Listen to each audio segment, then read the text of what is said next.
to videotape me. I said, well, it's good. I walk a lot and I'm going to move back and forth to the computer because I didn't bring myself a clicker.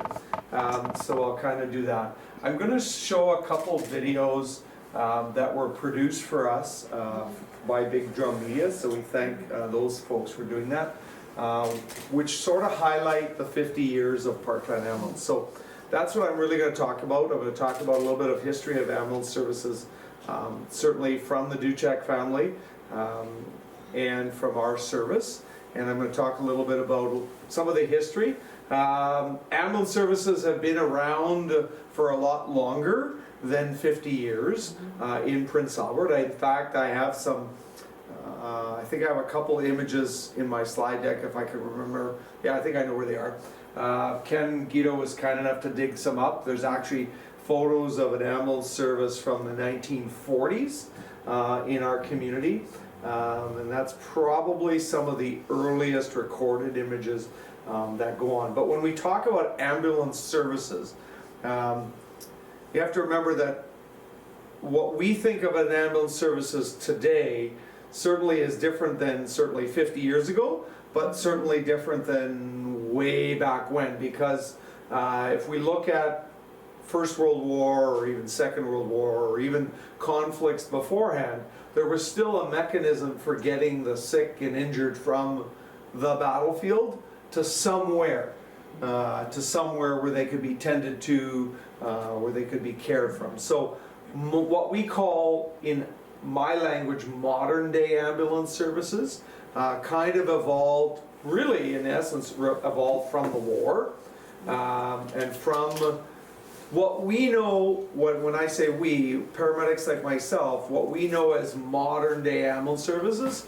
really got its start from the Vietnam War, when that happened. And it was born out of the US military and some of the conflicts that they had and some of the care and treatment and stuff like that. Still, much of what we know today sometimes evolves from conflict, again, for various reasons why that happens.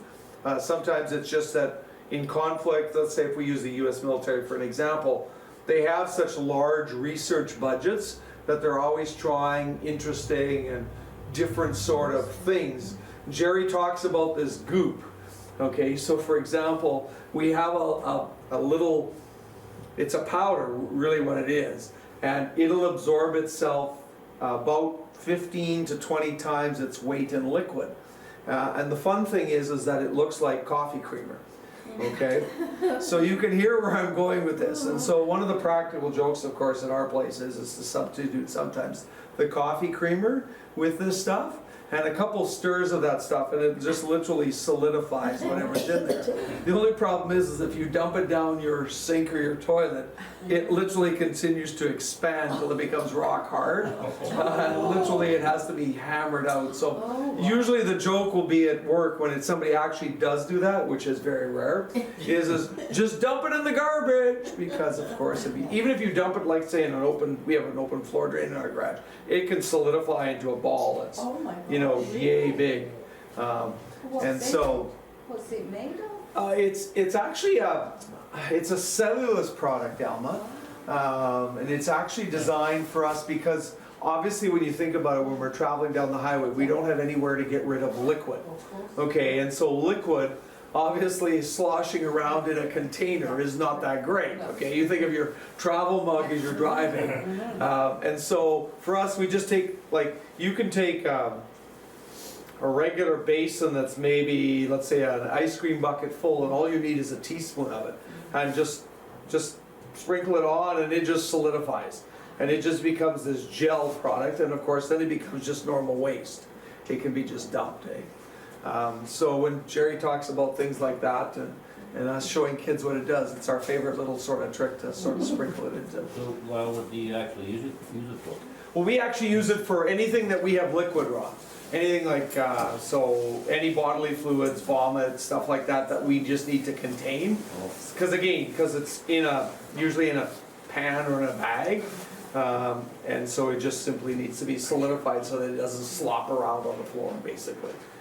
is what we use it for. So it's some of these neat things that have evolved in our industry. So I want to start with a video that Big Drum's done for us. Hopefully it plays well for you, and it'll just give a little introduction of our service. I'm just going to kind of walk and let me just start from the beginning. We just have to choose the right one. There you go. It's coming out of the computer, so we just got to do that. You'll get the picture. You're not a big group.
No, see, that one's working, talking to us too, Gary. I'm gonna show you this one too. So this will give us a little bit of...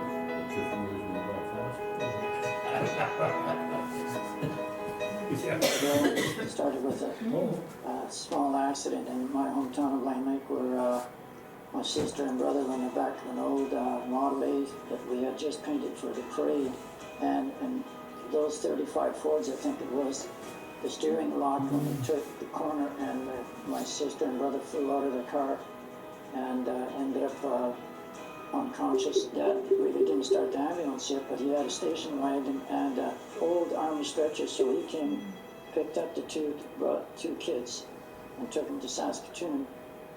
And that's when the town says, you know, Mike, you should start an ambulance service, and that was 67 years ago, I think.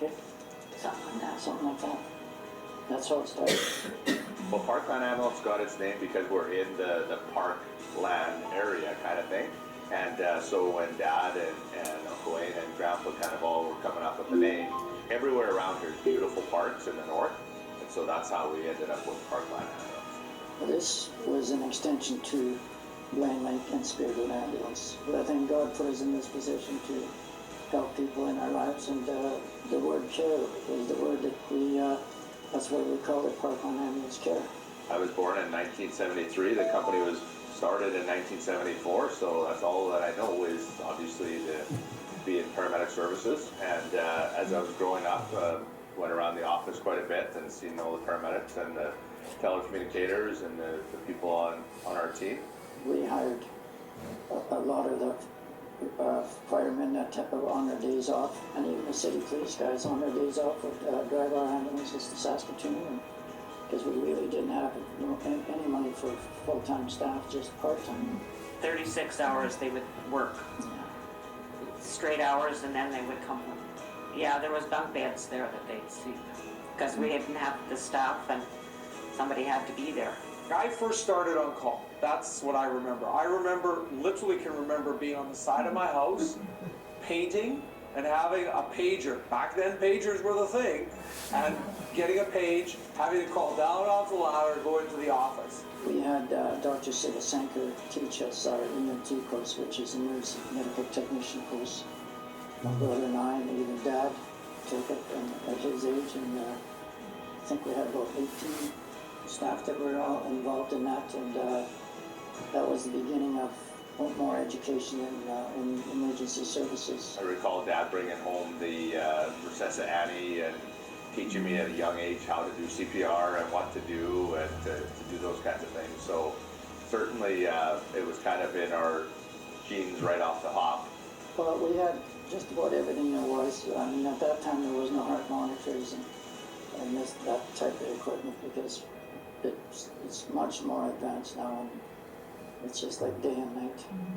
When I first started, we maybe had, I'm gonna guess and say, you know what, we had maybe 30 people on a call list, but on a shift, there'd be 2 of us. We considered a busy day, then maybe 5 calls. 6 was an awesomely busy day when I started working on full time. And now, our teams will do, between the crews that are on, they can do 5-6 calls in an hour. I started at Parkland in 1991, so it's a lot of years ago, 33 years ago to be exact at this point.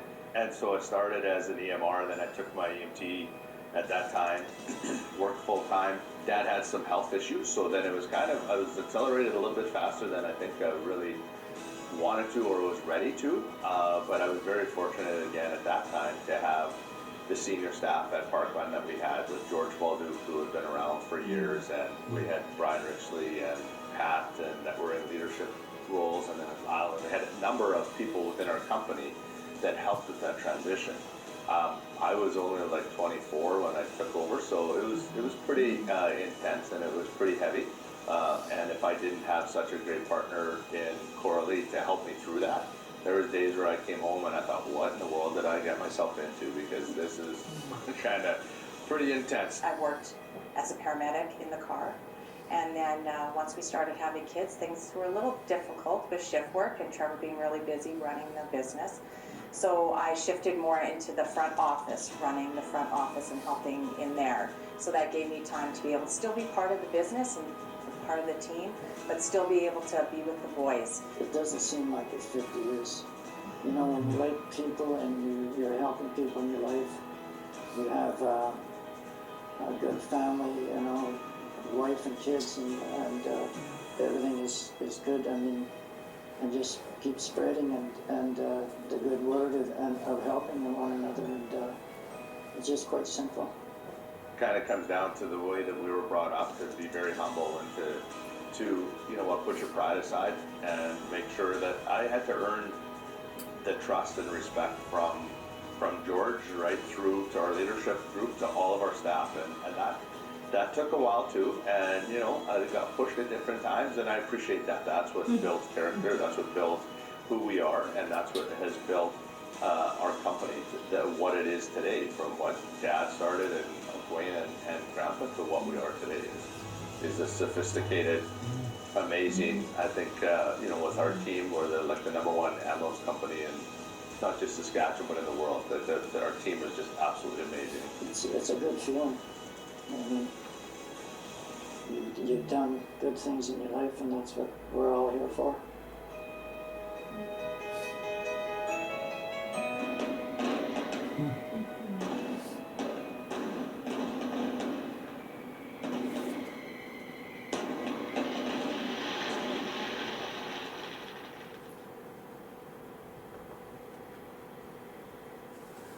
All right, I could sit and play videos all day, but you didn't come to watch me play videos. So. Let me just go to where I want to be. Give me a second.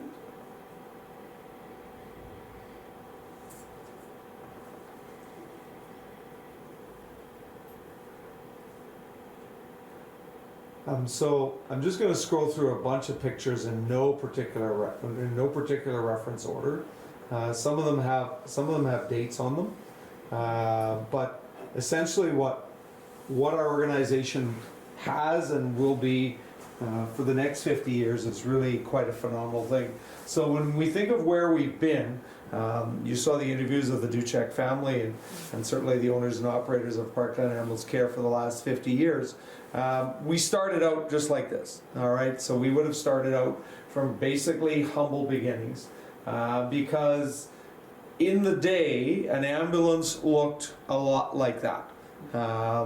We still own a 67 Pontiac, which is slightly different than this. It's more what the kids refer to it as the Ghostbuster car. And it makes its appearance usually for a parade or two in the summertime, and then the rest of the time it spends its time in storage. But that's where we started from.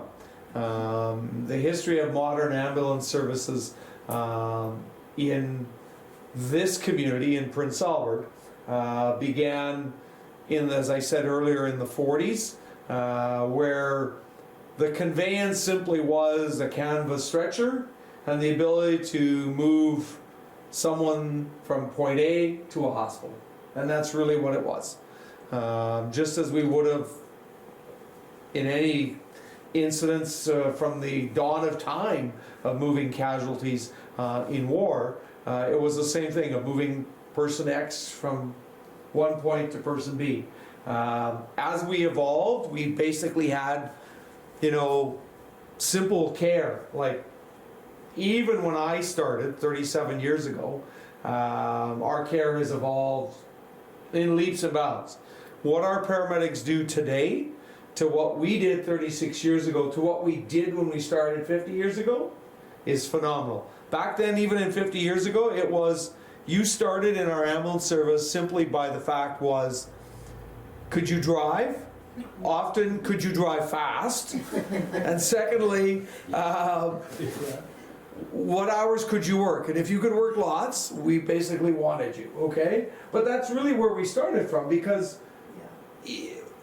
even then, 50 years ago, the dawn of what we call EMS, or modern emergency medical services in Canada, is only probably about 70 years old, maybe 80 years old when we look at major centers like Calgary or Toronto, Vancouver. So it's not really that old in terms of when we look at fire services or police services. And those agencies have evolved, and so have we. Like today, you know, back then when we first started, our team would have answered, well, we wouldn't have even answered our own ambulance calls. When I first started in the ambulance industry, it was quite common for us, I'm going to try to walk out of the slide, but it was quite common for us to answer our own phone. So you would call for help, and we'd take your, you know, where the help was needed and basically it was wrong. And we'd show up at somebody's house, and they'd kind of be, if it wasn't really too serious, they'd be kind of perplexed and say, didn't I just like talk to you on the phone? And in fact you did, because I answered my own phone. If I was out in the yard, for example, I'd run in, because we used to have an external bell on our business, so you could run in and answer the phone.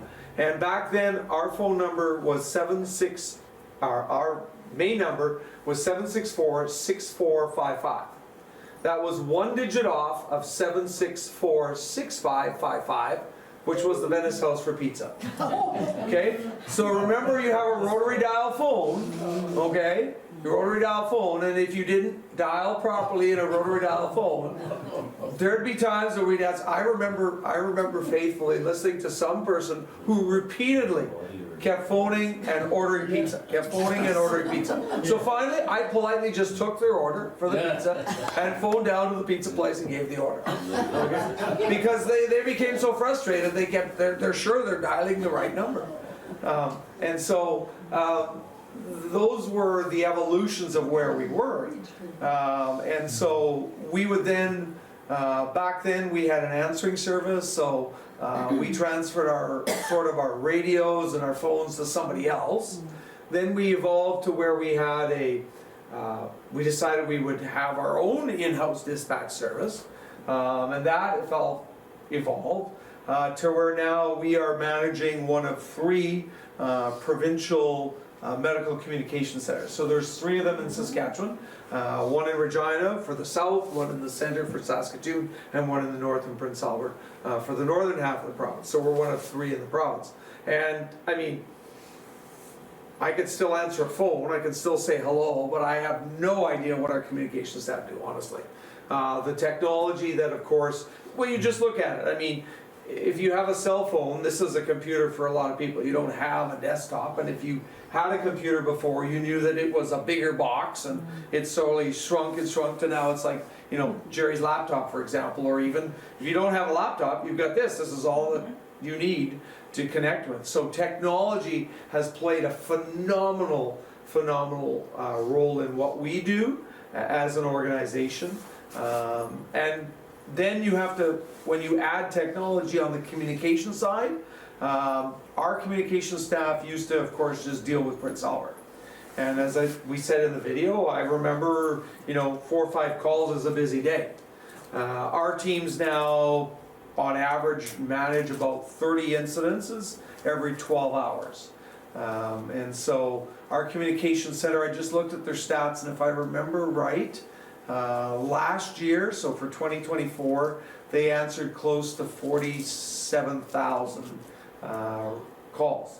They do about 1,000 calls a week in our comm center on average, and so that's just the busyness of there. And there's the interconnection of 911, and you can get police and ambulance at the same time. Yeah, if you need them. Yeah, so in Saskatchewan, when you dial 911, and for those of you that have been in the community for years, and I recognize a lot of faces, you know that 911 existed out of the community. The community here in Prince Albert raised the money, some $120,000, $130,000 of fundraising to bring 911, and that's only been around 25, 30 years. It's not been that all that long of that. But when you dial 911 in Saskatchewan, outside of the city of Saskatoon and the city of Regina, your call goes to the Provincial Communications Center, which is at the satellite station here just out on the Shelburne Highway. So that handles all of the provincial communications for 911, all the conservation officers, it'll handle all the new Saskatchewan Marshal Services, it handles public safety, it does I don't even know how many fire departments they manage and do all of that. So that's the Provincial Communications Center. So when you call 911, the voice on the phone will ask you, 911, what is your emergency? And so for example, if you say there's been a motor vehicle collision, somebody's hit the barricades in front of the museum in Prince Albert, they'll say stand by, and all they do is push EMS or police or fire, they just simply push a button. All right?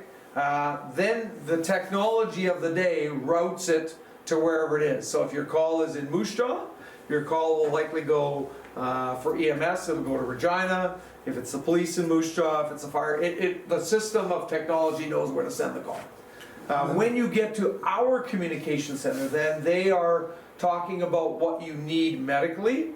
But if your call didn't go through 911, because people can do that, and you need other things, or our staff determine it's a partnership, meaning we need police, we need paramedics, we need fire, or whatever other agencies, first responders in the rural area.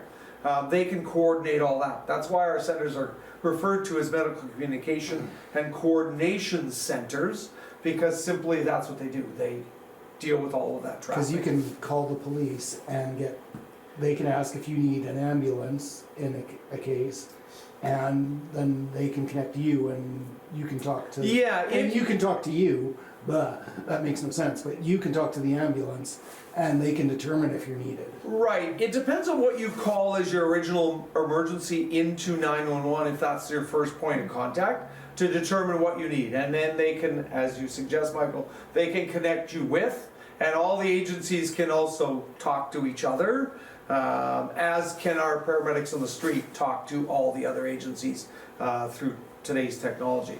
But when you look at where we've started back there 50 years ago to where we are now 50 years later, it's been an incredible growth in our community. As we now have our teams, if you've experienced our ambulance service, you know that our teams just don't come into your house and scoop you up and place you onto a stretcher and push you out the front door. Okay? If they do, please let me know privately and we'll talk about that, because they shouldn't be doing that just that way. But I say that in jest, in the sense that our teams now are highly trained people. So they've evolved. Back then, if you first started with us, you had basic first aid, really. That's really all you had. That's where it was. Then we evolved where the industry, and through a lot of great work, led by some really great people, decided that, they're not just ambulance drivers, okay? They're not there just to drive you to the hospital. they're there to care for you. But in order to care for you better, they need some additional training, all right?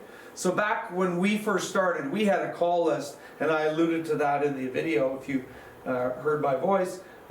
We used to have a call list of some 30, 40 people, and lots of them were nurses. I mean, we had lots of nurses on call, because often to go from Prince Albert Hospital to Saskatoon Hospital, we had different things that our scope of practice as a then EMT wouldn't let us do, okay? We couldn't look after this type of medication, or we couldn't look after that type of care patient. So they were just basically then a conveyance from point A to point B, all right? So we would move person X to set location. Now our paramedics, who basically started with a EMT course. Now if I can remember, my basic EMT course was every other weekend, and I don't remember honestly how many weeks we went for. But now a primary care paramedic who works in our service starts, if he or she starts today, I don't see them as a graduate for a year. They go to school for 52 weeks. That includes their clinical, their field practicum, and stuff like that. Our advanced care paramedics go on for another year. Most often people don't take that back to back. They usually take their primary care first, work for a little bit, get some training under their belt, and then go on if that's their choice, depending on what that means to them. And then we in Saskatchewan only employ critical care paramedics in our partnership with Saskatchewan Air Ambulance and with the STARS, the helicopter, the rotary wing service. We don't employ any critical care paramedics in any ground services in Saskatchewan. Saskatchewan is also very unique. If you don't know much about our ambulance services as a whole in Saskatchewan, we are one of the few provinces that are what we have private contracted services and publicly run services. The evolution of ambulance services in the province as a whole basically evolved from, as you heard in the video, the need, and in our case the Duchek family, there was an incident in Glen Lake and moving someone to a hospital facility. It sort of did that. Often there was, sadly, the funeral home and the ambulance service were the same people, okay? And so in Saskatchewan, up until probably, I bet you maybe 10, maybe 12 years ago, the last partnership that existed like that finally just sort of faded away. But in Saskatchewan, we are unique in that we are a publicly run system through the Saskatchewan Health Authority for guidance, and then we still have 50% of our services are what we call privately contracted services. So us here in Prince Albert, we're owned by the Duchek family, but we are a privately contracted service. We still have, the Saskatchewan Health Authority providing oversight, protocols, policies, procedures, but as a privately run service, we have the flexibility to do a bit more with our teams than maybe we do in a publicly run service, which tend to be a little bit more bureaucratic, for lack of a better word, to do that. And Saskatchewan is unique. Alberta is one system run by the Alberta Health Services. BC is one big happy family. They're all BC Ambulance Service. Ontario is a municipal run system for the most part, but it has a unique flavor to it.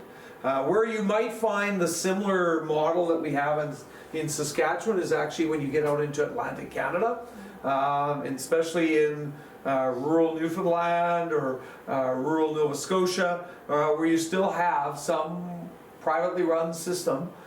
In fact, the last service in Newfoundland to become not private, but still where they're dispatching themselves, not part of the is actually just this year in 2025 going to phase itself out.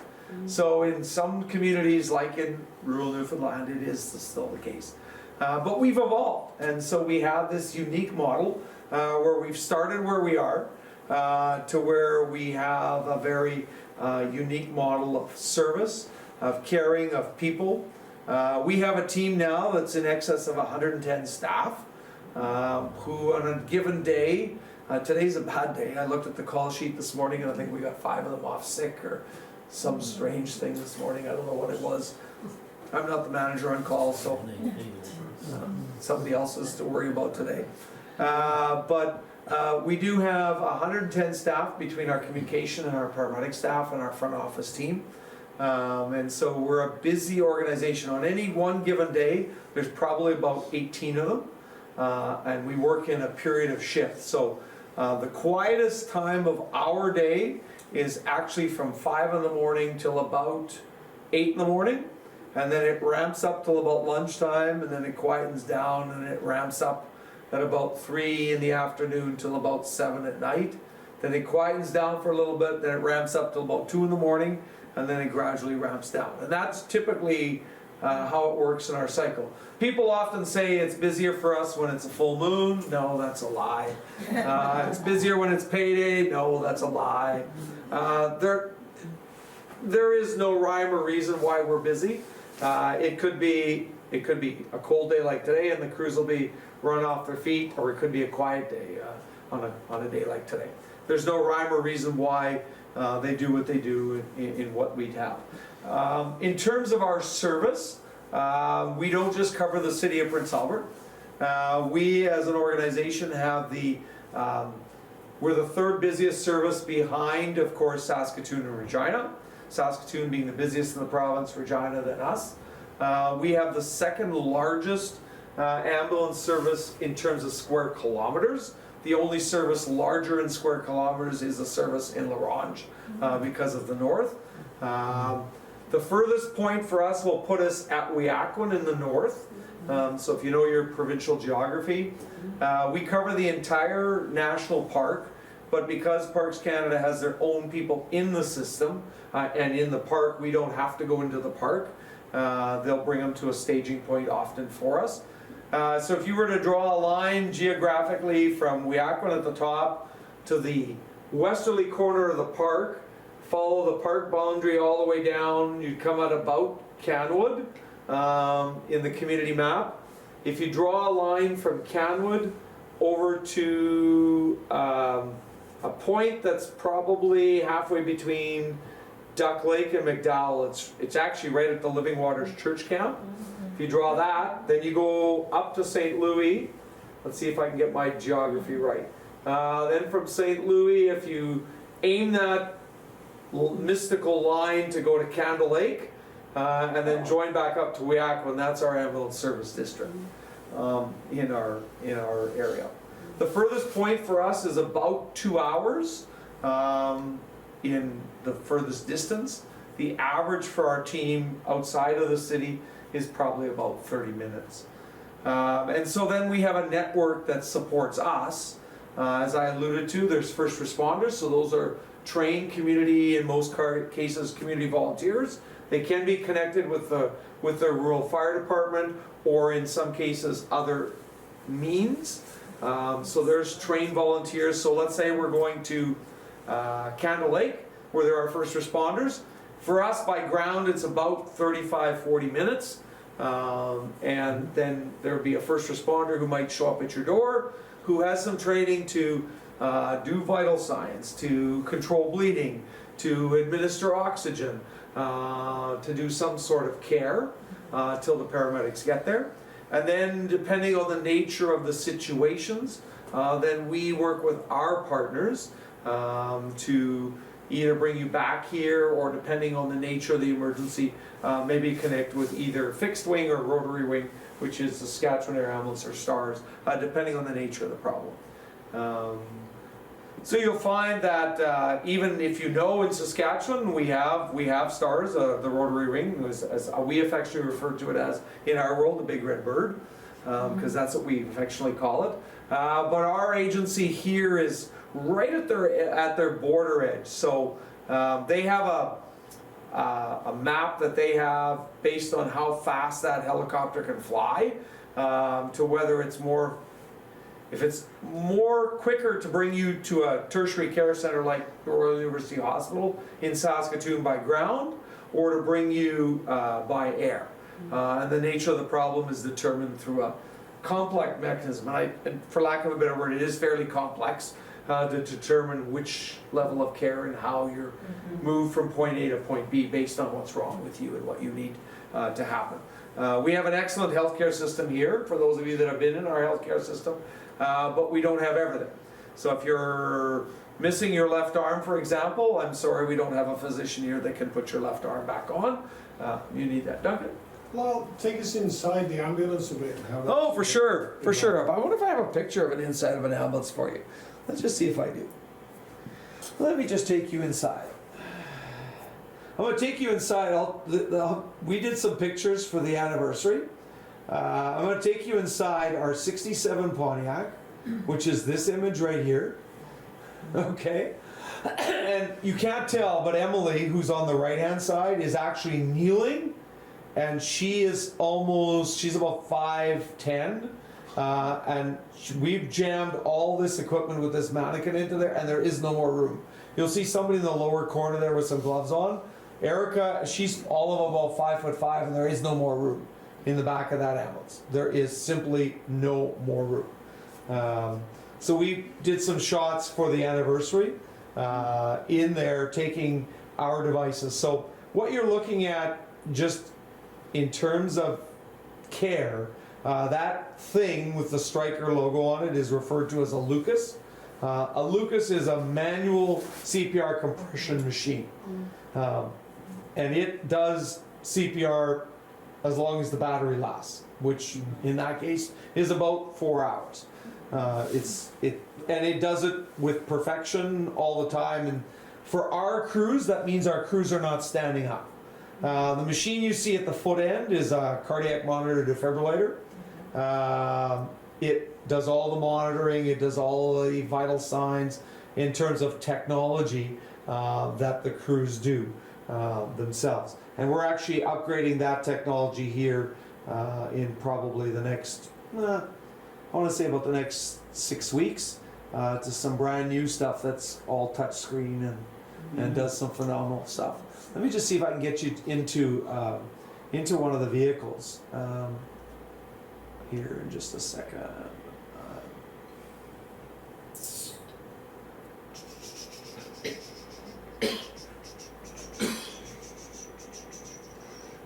Sorry, I just have to scan these real quick to get you in.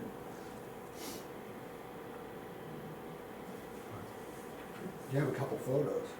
Yep. Yeah, I'm going to take you inside an ambulance right now.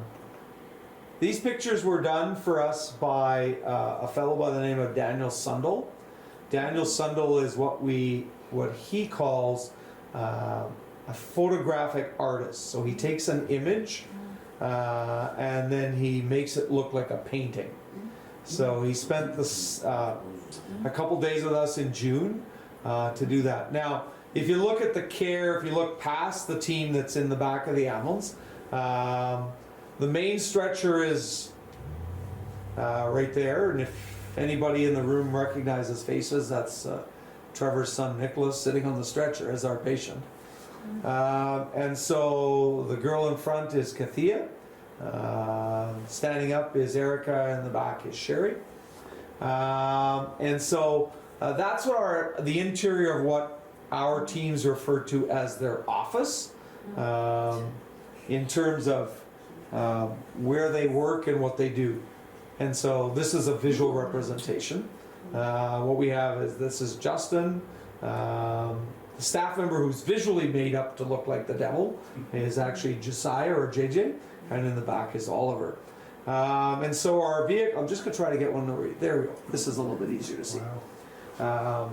Brendan is the paramedic. Erica is also one of our staff, and that's her little boy, Jonathan.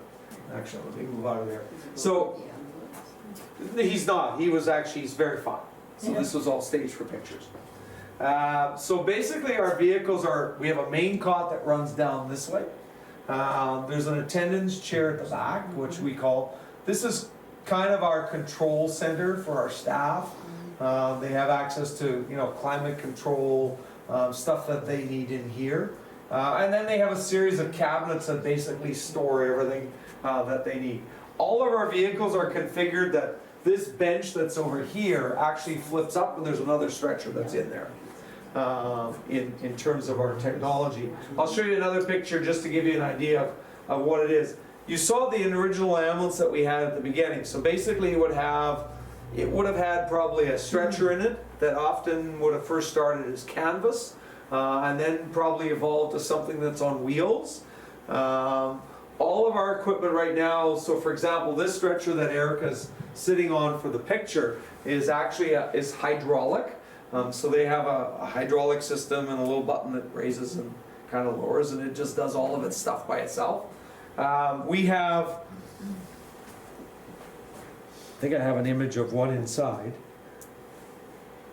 That's just a little bit more of an overview. So this device is what's called a power load. And again, this is a visual representation. So this, you can see this secondary cot here. There's a stretcher that hooks onto this thing.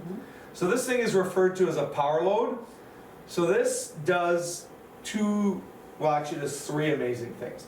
One is that the stretcher goes onto this now and locks into here where these orange lights are. They'll turn green when the stretcher locks. The crew then pushes a button and these little forks come up underneath that lift the entire undercarriage, and you could just go like that. And I mean literally like that with a patient on, and this thing will just go sliding back into the ambulance. It does two things. One is the primary reason we've invested in what are called power loads, and that's this thing there, is the fact is that secures the stretcher so that vehicle can turn upside down and that stretcher will not break away. The previous system we have, and we still use them on these, are more designed for an impact from the rear or from the front. When they start to do lateral or tip, they do have a certain amount of holding, but at some point in time it will give way because it's not truly a locking system in the sense that it works. It's certainly certified and meets all the requirements for legislation, but it's not the best. So we've invested in these things called power loads. So every one of our ambulances does that. The other thing is that for our teams, they don't have to lift.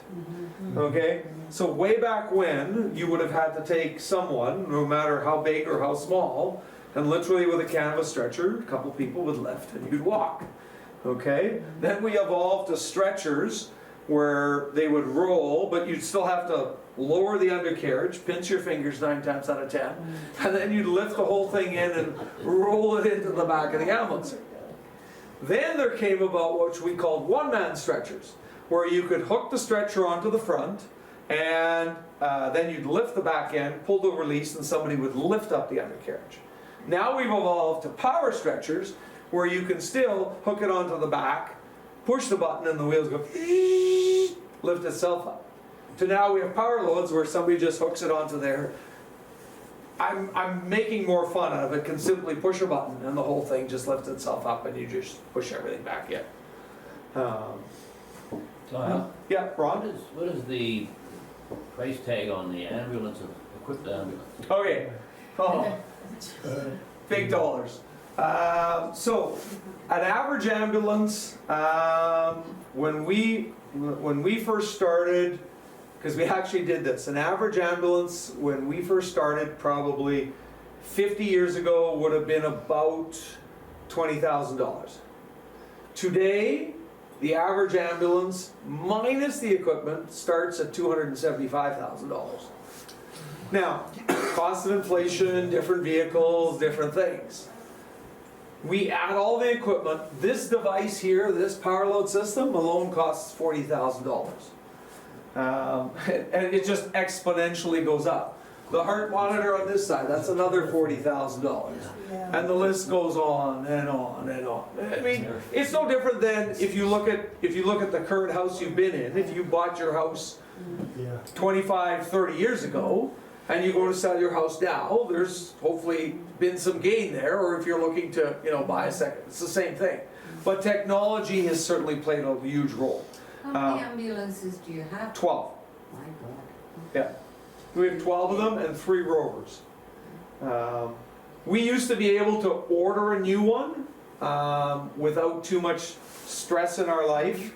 And by that I mean you used to be able to place an order for one and in about 6 to 8 months we'd get them.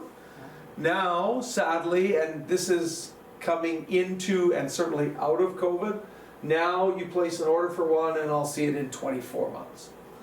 Where do they come from? They're in Canada, there's only one company.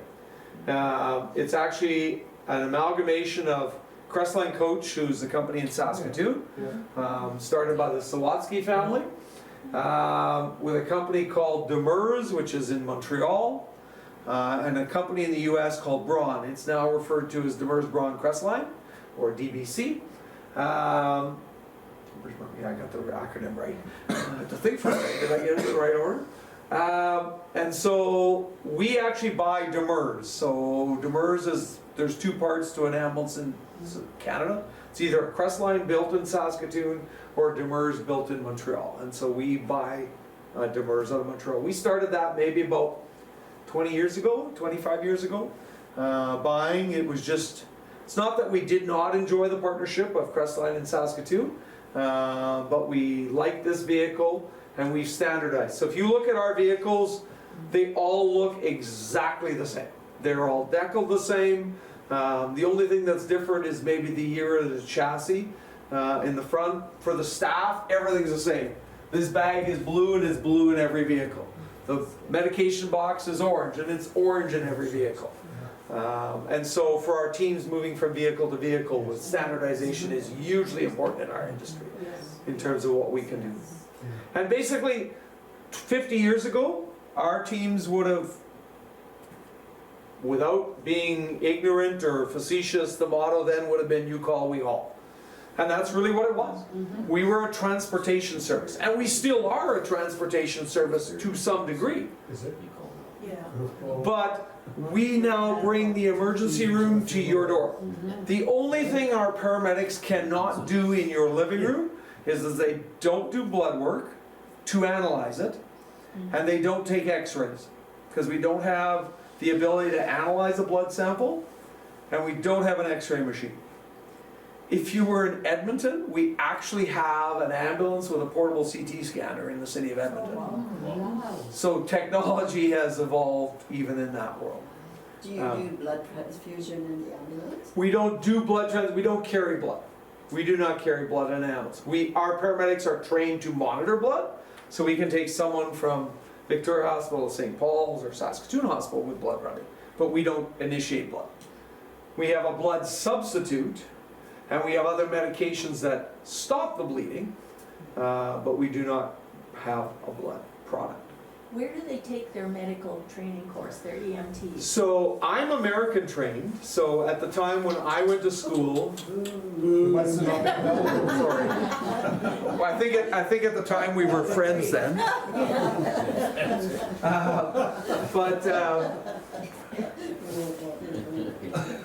Right now, the vast majority of our paramedics are trained at Sask Polytech.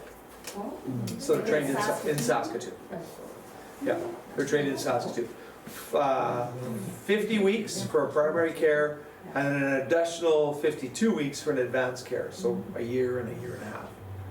And Rob? is it trouble getting spaces in? Like, You know, it's not that bad. like nursing or other things? It's not that bad. It's not really that bad. It kind of ebbs and flows. You know, the province has got a great bursary program right now, which is helping our industry. Getting into COVID, we, like so many people, were starting to see that uphill climb in volume. And then of course COVID, as we all know, did things to our industry as well, to the nation, period, in terms of where we were in people. And we're probably right now, I think probably about 100, 150 maybe, paramedics short in the province. Which is significant for an industry, because we're only, my college, because we're a self-regulating professional body, so my college says, I think in the newsletter, if I read right, we have 3,600, 3,800 paramedics in the province. Yeah. Rob? I thought that Nicholas went to Weyburn or... Yeah, or For sure, there are, I'm just gonna switch this slide up. for training? So there are two primary programs, one in Saskatoon and one in Regina that Sask Polytech does, but they also run outreach programs. So from time to time, a community college might have a program in Melville. There's one completing just this month in Humboldt. I think there's one starting up somewhere, I think it's gonna be in Moose Jaw. So it's occasionally the community colleges through that system will say, we'd like a course in, and so they set one up. But predominantly Saskatoon and Regina. It's also when we look at what we need to do for training, to do outreach, it's hard because of how we train a paramedic now as well, in terms of technology and the toys that we have, the simulation labs and all that. You just can't put that in a vehicle. Sask Polytech, for example, has an ambulance simulator now, but it's like a flight simulator. So, but it's an ambulance to teach new paramedics what it's like to move down the road and move back and forth and bounce up and down. But it doesn't move out of their lab in Saskatoon. So when the ambulance comes, have you always got a trained paramedic in it and Yeah, a so- driver? yeah, Are so- they both trained? Yeah, so in our system, the generic term for this person, for Erica, is a paramedic, okay? And there are two levels of, well, there's actually three.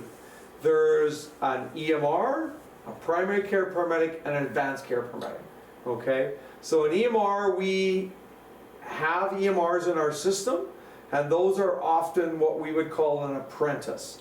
And we've been really successful in reducing and having our hiring to bring those people on board to do that.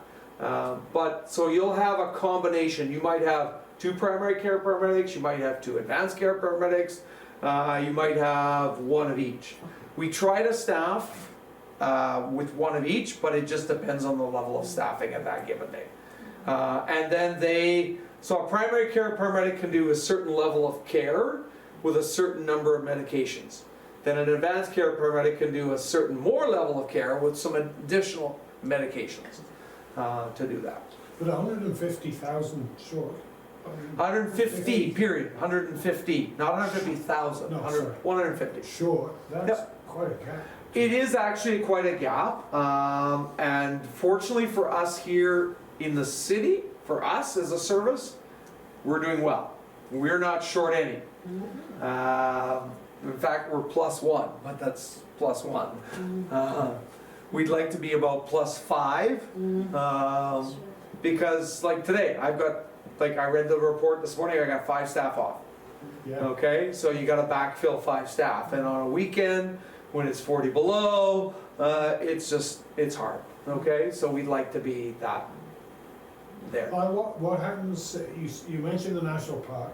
Yep. They have their own. Yep. What about Indian reserves and places? No, our First Nations communities on reserve, only typically in all the ones that we service, so Muscadet, Sturgeon Lake, Montreal Lake, have only health centers, okay? There have been over the years attempts made on those communities to have first responders, to have types of vehicles. The only service that operates its own ambulance service actually is in Pelican Narrows. Peter Ballantyne, so in Pelican Narrows to Shambo Lake, they do operate an ambulance service on reserve. That's I want to say the only one. I think there's only one in the province that's operating an ambulance service. We actually operated the ambulance service in Pelican Narrows about 20 years ago. And you said L'Orange has. L'Orange is a service unto itself. Right. It's its own ambulance service. And it would cover the reserves. For Correct. We all cover the reserve. So for us, it is Wapayton, Muscadet, Sturgeon Lake, Montreal Lake, Little Red in our catchment area. Beardy's at Duck Lake is covered by Rostern, so it depends where they're closer to. James Smith is covered by Melford. James Smith is covered by Melford or by us, depending on Yeah. who's available and what. Yeah, And then we all have mutual aid agreements too, so it's not often that we. Yeah, like, the only drawback of our ambulance service as a province is how we're funded. We're still funded by the system, and I mean that through yours and my taxes. But we're still funded through the system whereby if you're a Prince Albert resident, then the ambulance service in Prince Albert is the one that gets the fee for service for you. So for example, the ambulance could be from Nipawin, could be in Saskatoon having taken somebody there for treatment and care, but is coming back through Prince Albert empty. But because of how our system funds, the ambulance service in Nipawin can't pick you up and bring you to Prince Albert and drop you off. The ambulance has to go from Prince Albert to Saskatoon to bring you because of how the system works. That's the only drawback of our provincial system. Having said that though, we have in the last 2 years made great strides with the ministry to fix that. So that you'll see way more mutual aid, and that has been driven by the fact is that some of our services don't have staff. They don't have people all the time, okay? For example, when we get to Saskatoon, often we're on what we call an offload delay. And an offload delay is a complex problem driven by a lot of factors, and I don't want to make it any more than it exists. But if our ambulance crews are waiting for someone who's having treatments and diagnostics, if we were to release them to the ambulance service, which is known as Medavie in Saskatoon, this is how I call it, so it's a little bit negative, they could get sucked into the vortex of Saskatoon, doing calls for Saskatoon because it's such a busy system that they don't often have enough resources at certain peak times. And then our ambulances would just be sucked into that vortex whereby they're doing calls in Saskatoon. Still funded appropriately because the province has figured out that formulary now, because they're short-staffed. So where we have made great strides is that often, for example, here's a good example that happened on Friday. So we have a crew from Spearwood Big River has brought a patient into Shelburne, and they're just tidying up, getting ready to go back to Spearwood, and there's a call in Canwood. Well, that's our catchment area, but why should we take 35, 40 minutes to get to Canwood when half the distance is already covered by another ambulance crew? So we dispatch the team from Spearwood Big River to go do the call in Canwood and care for that. So now you're getting service quicker. The people in Canwood are having an ambulance that shows up at their door in 20 minutes versus 35, 40, depending on what the roads are. And so we've made those great strides in our province only in the last maybe 2-3 years to provide that funding, which is so essential because we're funded by yours and my tax dollars.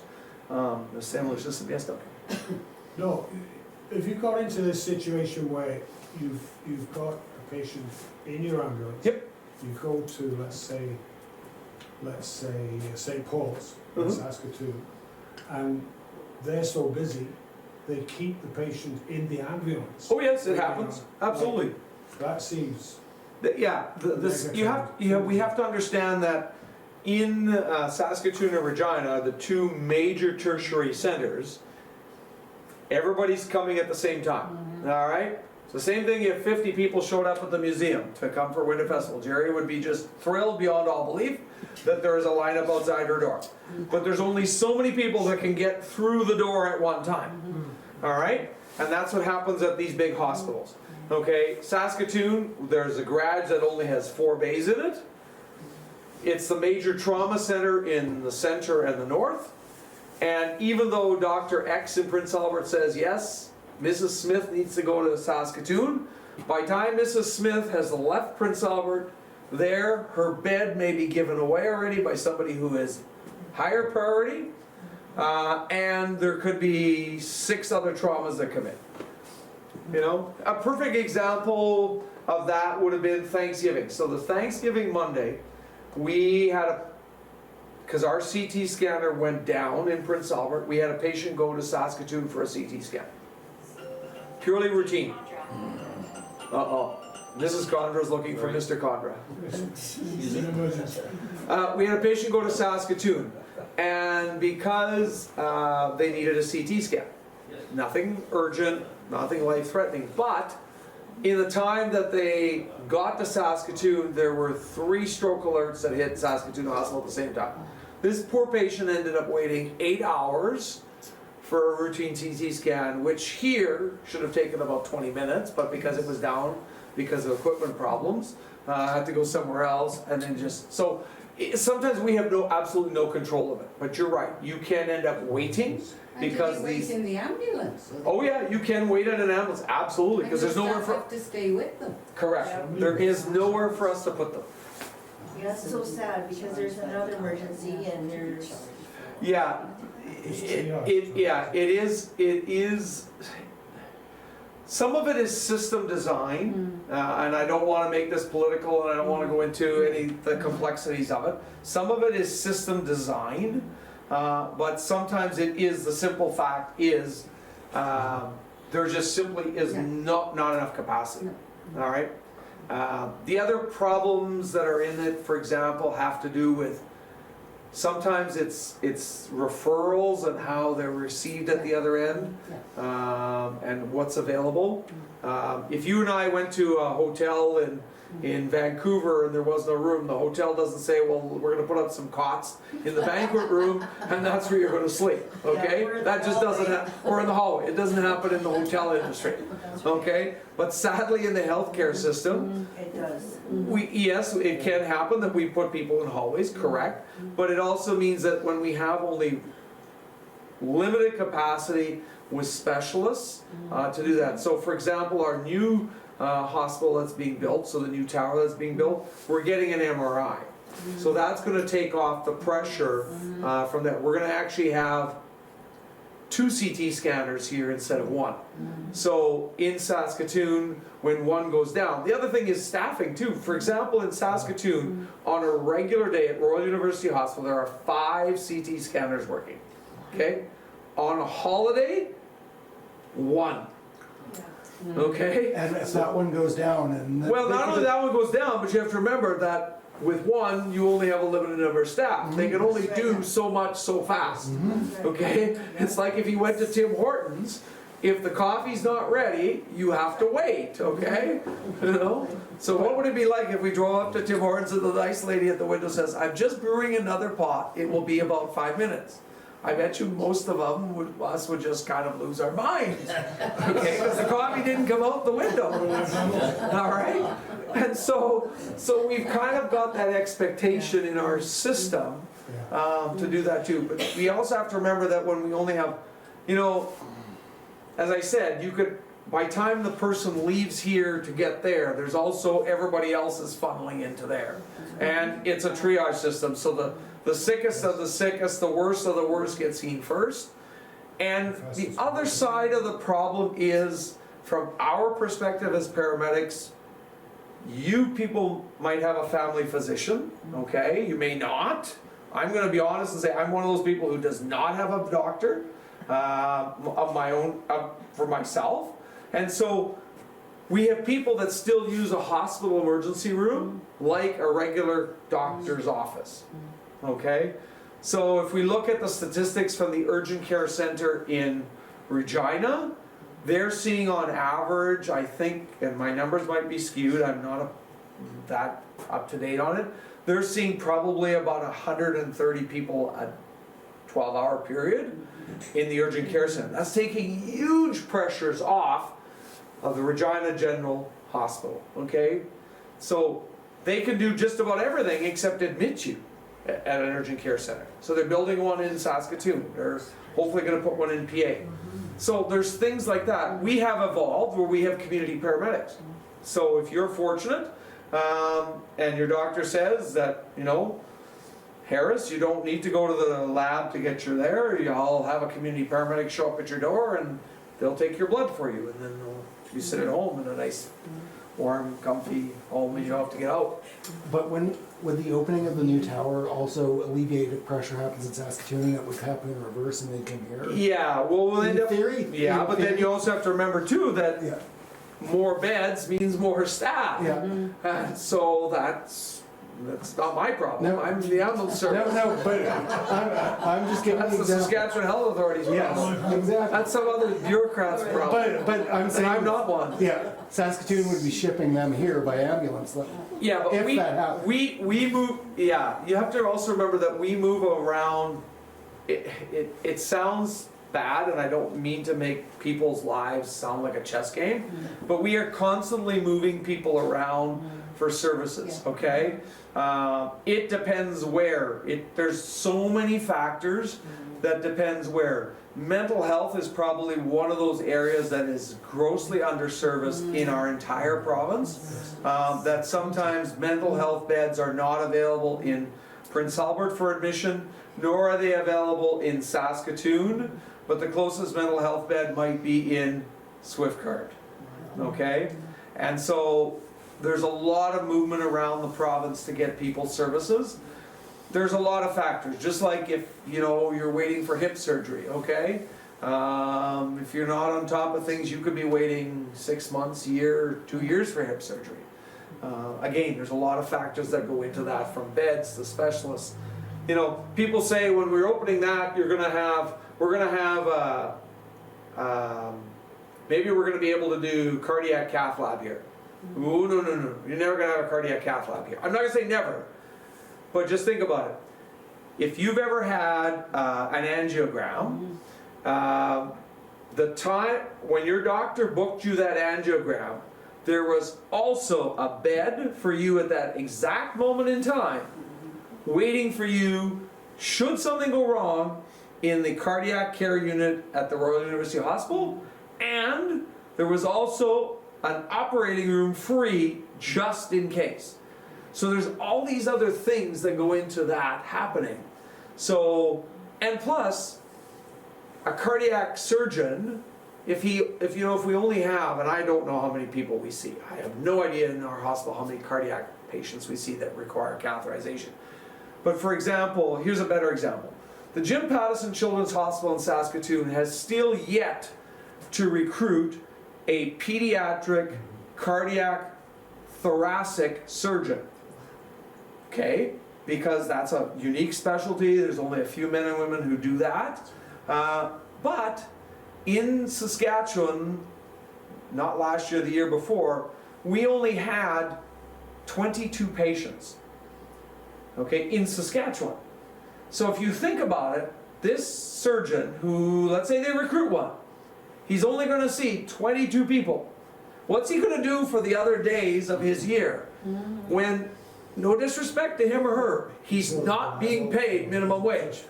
He's probably making, my guess, probably $850 to $1 million a year salary. Okay? Yeah.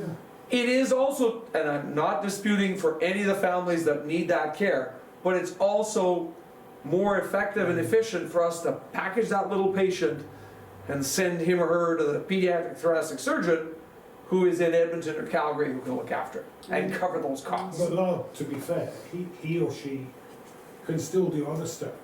Correct. Doesn't have to be that specialty. Correct, but often many of these people are very unique in their specialties and they won't, Duncan, that's the problem.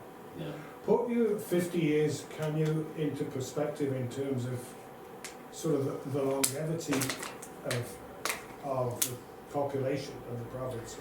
You know, in 50 years, you've gone from providing this service like you've had. Where will we be in 50 years? No, in that time, in the time of the 50 years that Duchek has been providing this service, what's the average age of the province? What's it got, you know, so the clientele? Oh, our clientele? Yeah. I bet you when I first started, much of our clientele was, I want to say probably 50 plus, 60 plus. But our clientele now is ever ranging. I don't think we have a specific demographic of this clientele than that clientele. The challenges now for us are vastly different than they were Must be. 35 years ago when I started. And Okay. you're offering a heck of a lot more. We do a whole lot more. We care a different way. We do a lot more in terms of care. We also have changed and evolved. You know what? People live a lot longer now in their own homes. Yeah. Okay, and we've only had community paramedics, for example, now in the Prince Albert area for only 8 years. So we have community paramedics. So what that means, if you're not familiar with that, that means I have a paramedic who works with a family physician who can come and see you in your home and who can assess you in your home and can do a more detailed assessment. Our paramedics, like Erica in this picture, don't get me wrong, are highly skilled, talented people. But they're got time. Time is not a fact. Time is not something that they have an infinite amount of. Okay, they're often driven by the clock of getting you from point A to point B. In the city, if they have contact with you for about 20 minutes, 30 minutes, honestly, how much can I get to know you in 30 minutes? Okay, or about your medical problems. Whereas my community paramedic, who, let's say you have a persistent cough, and your doctor says, well, I'll get the community paramedic to come over and see you, can take an hour with you at home. That doesn't mean that they will take that long, but their time is totally different in their approach. So I think that we're going to see a lot different. The other thing is that, you know, you all have heard through the media we have a problem with overdoses, okay?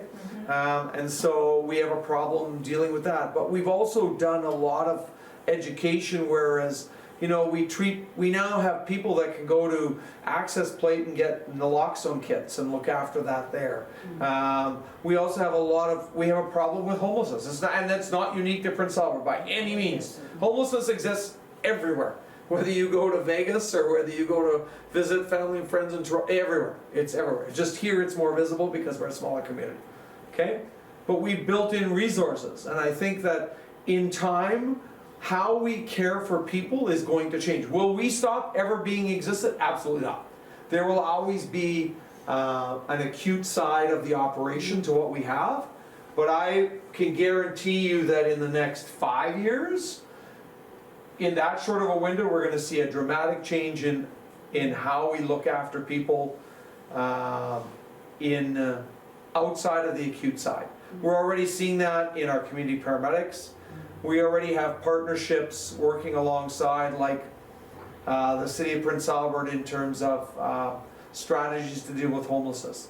The city has started a new strategy. So for example, let's say, here's a good example. So this summer we're going to have World Softball here in the city again. Major event, big time, okay? And we've seen lots of events in this community over time. And so we're going to continue to have those types of events where the city and other partners will bid on them. But often nobody ever talks to all of the emergency partners, whether it's police or fire or healthcare or paramedics, about these things till, oh, did you know that? And we're kind of, sometimes we're an afterthought. I wouldn't say we always are. But the city started an initiative last year, whereas if you're going to be hosting a big event, they're going to coordinate all these other things. So if we do need security, oh, we're going to let the police agency know. Oh, we're going to need medical, oh, we're going to let the ambulance service know. So now all of the partners are at the same table. Not that we need to sit at the table for the event, and not to say that we'll be part of the event, but when it reaches a certain level, we know about it. So there's all these new partnerships that are coming. I talked to a vendor just last week about some new tools that are coming that our community paramedics are going to use, that are linking up to a national program about diabetes and kidney disease in Canada, and spotting early trends. And so there's all these things that I think are going to make a huge difference. And I could continue on, I think I'm well over my time, yeah, it's like 3:30 in the afternoon already, folks. Yes, we keep asking Yeah. questions. It's fine. It's really good. Yeah, but I think, Back another day. Yeah, Yeah. you can come for back. sure you can have me come back another. Ron and I are waiting for the pizza. I didn't bring any pizza. I will wrap, but if you have any questions, I'm happy to stay. I did bring some 50th anniversary Our Story books, so I left some on the table. If you want to grab one, feel free to help yourself. We have some available to you there. Yeah, I think in a couple of quick sentences, I think that what you're going to see is in healthcare in this province, it's a billion-dollar business. And it's big business. It's, the Saskatchewan Health Authority, I don't even know what their budget is provincially. It's big business. But I think we need to be more efficient with healthcare. If you've been a consumer with healthcare, you know that that is the case. You wait sometimes long or you get in really quick. But I think that we need to think of healthcare in a different fashion. Holistically, I think we need to think of different ways of using partners. And I think we need to look at different services. And then you need to get, sadly, all these people in the same room, because often the right hand doesn't talk to the left hand until they say, well, I didn't know you do that. Oh, well, I've been doing that for 10 years. Yeah. Sort of thing. And so You've that's, got to do more presentations like this. well, I'm not a health policy analyst, but those are the people that need to get into the same room with everybody else and say, thank you.